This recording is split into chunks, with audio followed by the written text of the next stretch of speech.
Assalamualaikum warahmatullahi wabarakatuh. Waalaikumsalam. Alhamdulillahirabbil alamin wa bihi nasta'in wa ala umuri dunya waddin. Assalatu wassalamu ala asrofil anbiya'i wal mursalin sayyidina wa maulana Muhammadin wa ala alihi wa ashabihi ajmain. Rabbi shrah li sadri wa yassir li amri wahlul 'uqdatam min lisani yafqahu qawli, amma ba'd. Kepada yang terhormat Dr. Suwardi SPD MPD selaku dosen penguji, perkenankan saya Maliha Hikmatul Ulum, mahasiswa PAI PPG Deljab Batch 1 UIN Salatiga, untuk mempresentasikan modul ajar yang saya susun. Institusi SDN 2 Jenengan, tahun penyusunan 2024, jenjang sekolah SD kelas atau semester kelas 4, semester 1. Alokasi waktu 2 kali pertemuan. Kompetensi awal, peserta didik mampu membaca huruf hijaiyah sambung. Peserta didik mengetahui keberagaman yang ada di lingkungannya. Profil pelajar Pancasila dan pelajar rahmatan lil alamin, yaitu adalah yang pertama, beriman dan bertakwa kepada Tuhan Yang Maha Esa. Yang kedua, mandiri. Yang ketiga, bernalar kritis. Yang keempat, berkebinekaan global. Selanjutnya, profil pelajar rahmatan lil alamin yang ingin dicapai adalah berkeadaban atau ta'adub. Yang kedua, keteladanan atau khutbah. Ketiga, musyawarah, syura. Yang keempat, toleransi atau tasamuh. Yang kelima, dinamis dan inovatif atau tatawur wa ibtikar. Adapun sarana dan prasarana, yaitu laptop, LCD proyektor, video pembelajaran, kemudian Al-Quran terjemah, dan buku bacaan yang sesuai dengan materi Quran Surat Al-Hujurat ayat 13. Target peserta didik yaitu adalah siswa kelas 4 SDN 2 Jenengan. Model pembelajaran project based learning. Kompetensi inti tujuan pembelajaran yang pertama yaitu dengan kemampuan membaca Al-Quran yang dimilikinya, peserta didik dapat membaca Quran Surat Al-Hujurat ayat 13 dengan lancar dan makhraj yang benar.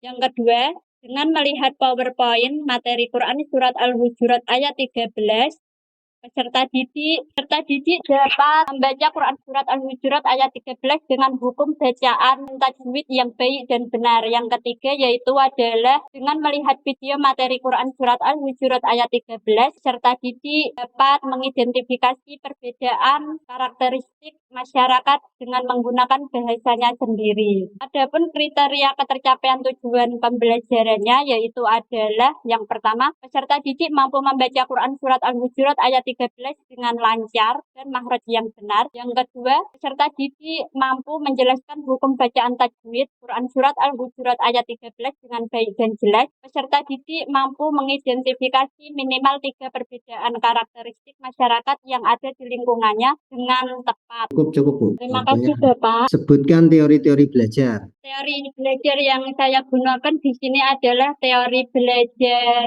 behavioristik, kemudian teori belajar konstruktivistik, kemudian teori belajar humanistik. Model pembelajarannya apa tuh Bu ini? Model pembelajarannya yaitu project based learning, Pak. Project? Nggih. Yang jenenge konstruktivis berarti gimana? PJBL kok pakai konstruktivis itu ceritanya gimana itu? Konstruktif. Pandangannya dulu konstruktivistik itu pandangannya, teorinya seperti apa? Teori ini lebih melihat siswa aktif dalam proses pembelajaran. Pandangannya. Pengetahuan ini dibangun oleh individu melalui interaksi dengan lingkungan dan orang lain, Bapak. Kalau humanistik? Teori humanistik yaitu pembelajaran berfokus pada kebutuhan individu. Ke langkah-langkah PJBL ya. PJBL itu ada berapa langkah? Munculkan masalah, kemudian siswa itu dibentuk menjadi kelompok siswa. diharap untuk memecahkan masalah tersebut dengan menggunakan sebuah proyek. Proyek yang saya gunakan yaitu siswa membuat poster hukum bacaan tajwid. Mencari hukum bacaan tajwid gunah, kelompok 2 mencari hukum bacaan tajwid mat.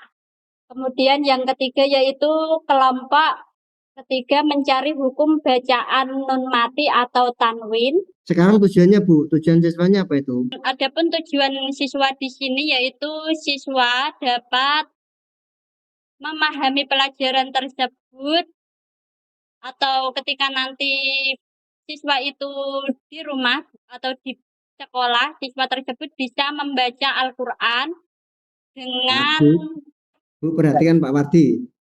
Tujuan pembelajarannya apa? tujuan pembelajarannya yaitu adalah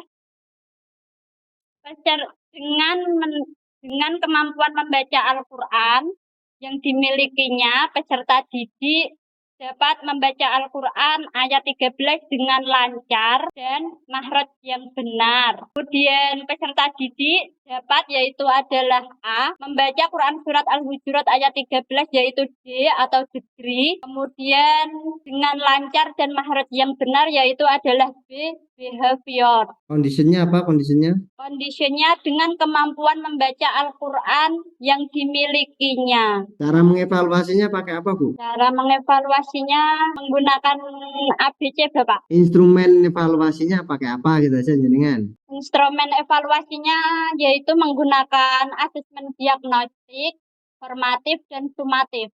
Apa yang dimaksud dengan instrumen evaluasi? Alat yang digunakan untuk mengukur. Sekarang judul PTK jenengan apa? Judul PTK saya yaitu adalah penerapan metode discovery learning dalam meningkatkan prestasi belajar peserta didik pada materi Quran Surat Al-Hujurat ayat 13. Sekarang tes Al-Quran ya. Bapak. Silakan Bu. Bismillahirrahmanirrahim. Laqad khalaqnal insana fi kabad. Ayah tabu yaqdiru alaihi ahad. Ini dibaca apa ini? Dibaca qalqalah Bapak. Ini dibaca apa ini? Dibaca qalqalah. Apa bedanya qalqalah ini dengan qalqalah ini? Bedanya apa? Qalqalah Bedanya yang ini dengan yang ini bedanya apa? qalqalah sugro dan qalqalah kubro. Apa perbedaan qalqalah kubro dengan qalqalah sugro itu? Perbedaannya apa? Qalqalah sugro yaitu adalah qalqalah yang dibaca ringan Bapak. Kalau sugro itu dibaca Bisa saja ini. Bismillahirrahmanirrahim. Walau ja'alnahu Qur'anan a'jamiyya laqalu laula fussilat ayatuh a'jamiyyu wa arabiyyu qul huwa lilladzina amanu hudaw wa shifaa walladzina la yu'minuna fi adanihim waqaru wa huwa alaihim amma ulaika yunadawna min makarim ba'id. Ini bacanya apa? Ajamiu. Kenapa? Tashil atau meringankan. Maksudnya apa? Yang meringankan apanya? Jadi hamzahnya itu tidak kelihatan, seperti seakan-akan langsung ke selanjutnya. Kalau ini? Bismillahirrahmanirrahim. Qalu ya abana ma laka la ta'manna ala Yusufa wa inna lahu lanasihun. Ini gimana bacanya? La ta'manna. Apa? Bacaan maksudnya apa? Bacaan apa ini? Dibaca imamah. Imamah itu maksudnya apa? Jadi bunyinya itu seperti domah Bapak. Jadi gitu. Ya, terima kasih selesai ya. Ya Bapak, terima kasih. Tolong dipanggilkan Pak Kafiludin kemudian untuk persiapan Bu Nabila. Ya Bapak, terima kasih. Wassalamualaikum warahmatullahi wabarakatuh.